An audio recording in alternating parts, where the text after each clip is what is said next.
Halo teman-teman, assalamualaikum warahmatullahi wabarakatuh. Banyak sekali yang DM kepada saya, bahkan ada yang datang ke sini gitu menanyakan tentang iklannya yang boncos ya. Jadi mereka ini belajar otodidak di YouTube.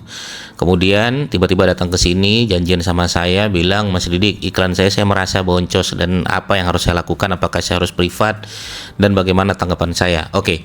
Untuk teman-teman yang merasa iklannya boncos dan belum pernah belajar sama saya atau yang pengen pakai jasa saya, kita akan bahas dulu tentang masalah boncos ini ya, biar supaya nanti teman-teman tidak miskomunikasi tentang masalah boncos iklan Google Ads ini. Untuk teman-teman penasaran, tonton aja video ini sampai selesai.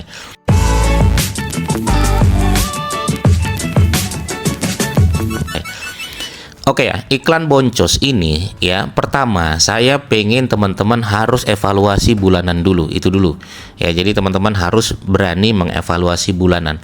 Jadi harus jelas dulu datanya gitu kan. Evaluasi bulanannya simpelnya begini aja dah. Jadi kalau teman-teman misalnya ya, keluarnya berapa, dapatnya berapa. Misal kita beriklan satu hari 100.000 dah misalnya. Berarti sebulan berapa? Sebulan 3 juta. Itu kan dipotong pajak ya, sekitar 9,9% atau 10% lah ya. Potong pajak berarti saldo tinggal 2,7-an gitu kan, 2,7 jutaan gitu. Nah kemudian iklan 2,7 juta atau 3 juta lah kita anggap gitu kan. Nah teman-teman dapat berapa selama 1 bulan gitu kan. Jadi harus jelas dulu nih, harus jelas dulu. Oke, saya ngiklan 3 juta, dapat misalnya 6 juta, itu nggak boncos ya. Bagi saya itu nggak boncos, karena mindset saya adalah sebaik-baik iklan adalah iklan yang dapat membiayai dirinya sendiri. Itu dulu yang harus teman-teman benahi dalam hal mindset itu dulu. Jadi untuk teman-teman pemula, kalau iklannya itu adalah bisa membiayai dirinya sendiri, itu iklannya nggak boncos. Oke, jadi kalau teman-teman iklannya 3 juta dapat 3 juta, nggak boncos dah, itu dulu ya. Kalau teman-teman punya mindset itu dulu ya. Kenapa? Karena yang kedua, ini yang penting nih, yang kedua, kalau teman-teman beriklan di Google Ads, jangan pernah berdiri sendiri iklannya ya. Saya selalu bilang, iklan Google Ads itu jangan pernah berdiri sendiri. Kenapa? Orang itu tidak akan trust, tidak akan percaya setelah lihat iklan teman-teman sekalian satu kali. Iklannya lewat nih ya, mereka nyari di Google lewat, iklan kita muncul di posisi teratas. Apakah mereka trust, percaya dengan kita? Enggak ya. Terjadi pembelian itu dua teman-teman sekalian, trust plus need. Mereka percaya, mereka butuh. Untuk mereka percaya ini butuh namanya ilmu, bukan hanya Google Ads saja, Google Ads ya. Nah akhirnya saya bilang, Google Ads itu jangan berdiri sendiri. Artinya gimana Mas Didik? Ya bangun juga media sosial, bangun juga SEO websitenya ya, bangun juga Google Maps-nya. Orang yang sudah ketemu Google Ads kita, mereka pasti akan ngecek Google Maps kita. Apakah Google Maps kita ini bintang satunya ternyata banyak dan belum dibalas lagi ya, bintang satu yang dulu-dulu. Nah ini bahaya nih. Maka Google Maps-nya harus dibenahi yang baik dan benar. Oke, baru kemudian apakah mereka percaya setelah mereka melihat Google Maps kita? Belum tentu juga. Makanya cek juga di media sosial kita, IG kita, YouTube kita, TikTok kita, Facebook kita, Thread kita. Ya banyak teman-teman sekalian, orang nggak jadi order, orang nggak jadi melakukan transaksi ketika melihat Instagramnya ternyata pasif atau postingan 2 tahun yang lalu. Orang nggak jadi order itu bisa jadi karena Google Maps-nya banyak bintang satunya atau Google Maps-nya pelayanannya kurang menarik. Jadi trust-nya tidak kuat. Maka trust plus need itu menentukan terjadi pembelian. Ya, menentukan terjadi pembelian. Itu yang kedua. Jadi Google Ads jangan berdiri sendiri. Nah, yang ketiga yang teman-teman harus pahami, terjadinya orderan ya, closing itu sumbernya tiga. Apa itu Mas Didik? Pertama personal branding, kedua product branding, ketiga corporate branding ya.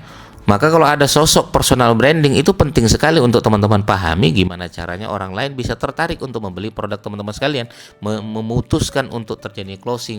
Atau produk kita emang bagus, maka kalau produk udah bagus itu separuh nyawa digital marketing online teman-teman sekalian aman ya. Itu ya, personal branding itu ganteng lah kira-kira. Corporate branding, nah kalau corporate brandingnya sudah terkenal, sudah bagus, itu luar biasa sekali. Maka salah satu ya wasilah ketiga ini nggak boleh teman-teman abaikan. Personal branding, product branding, corporate branding. Inilah terjadinya closing kan begitu ya. Nah itu yang kedua, yang ketiga ya. Pertama tadi teman-teman harus tahu mindset secara total. Yang kedua teman-teman harus jangan berdiri sendiri Google Ads-nya. Yang ketiga adalah pahami sumber closing itu dari mana kan begitu. Nah yang keempat, untuk iklan teman-teman sekalian, itu cek lagi. Kalau saya cek mulai dari kata kunci apa sih yang teman-teman targetkan. Jangan-jangan ada kata kunci yang nggak nyambung, jangan-jangan ada kata kunci yang melebar kemana-mana, jangan-jangan ada kata kunci yang menyebabkan CPC kita bengkak, ya. Nah, kata kunci dulu nih harus saya perhitungkan, ini benar nggak kata kuncinya yang kita targetkan. Satu, ya, kalau saya satu kampanye itu fokus di satu niche kata kunci plus satu landing page. Jadi kalau teman-teman sekalian misalnya pembahasannya adalah sewa mobil Alphard Jogja, berarti keywordnya adalah berhubungan tentang sewa mobil Alphard Jogja, kemudian landing page ya ngomongin tentang sewa mobil Alphard Jogja. Jadi kalau landing page-nya ada 5, itu udah berarti 5 yang harus teman-teman pahami. Atau 5 berarti teman-teman harus buat landing page-nya. 5 berarti 5 campaign-nya. Berarti ada 5 turunan kata kuncinya yang harus teman-teman pahami. Goals-nya kemana? Ke landing page masing-masing setiap kata kunci. Nah, itu teman-teman harus paham di situ. Makanya kita ada set ketika sudah evaluasi semua kata kunci, wilayah, ya, kemudian setting Google Ads ya sudah benar atau belum, mainnya wilayah atau gimana, campaign-nya apakah sudah benar atau belum, apakah kita main campaign yang berbasis traffic ya, sales ya, atau prospek dan lain sebagainya. Itu teman-teman harus paham dalam hal itu. Itu pentingnya kita belajar, itu kita pentingnya punya mentor dan lain sebagainya. Jadi antara boncos dan tidak boncos itu harus betul-betul dievaluasi. Karena ada beberapa orang ya, dia tidak mendata itu berapa yang datang, berapa leads yang masuk, berapa real WA. Orang mengira konversi yang masuk itu adalah closing. Enggak. Konversi yang masuk itu adalah terjadinya closing, belum. Mesti nanya-nanya mereka, itu harus didata. Ketika orang nanya-nanya berapa, ketika orang beli berapa, terjadilah closing sekian, untungnya berapa, ya, maka pastikan keuntungan kita itu melebihi dari biaya modal kita. Kalau sudah melebihi, nah berarti sudah tidak boncos lagi dong disebutnya. Oke, begitu ya teman-teman sekalian, sumber manfaat ya. Jadi untuk boncos ataupun tidak boncos, teman-teman boleh diskusi dulu sama saya, ya. Ya, untuk paham betul apakah betul-betul ini boncos atau tidak. Dan kalau main iklan di Google Ads, cari yang margin tebal sekalian teman-teman sekalian. Jangan main margin tipis ya. Itu tepi jurang itu. Ya, main margin tebal aja sekalian, tuh saran saya. Margin tipis jangan main Google Ads, main organik aja udah.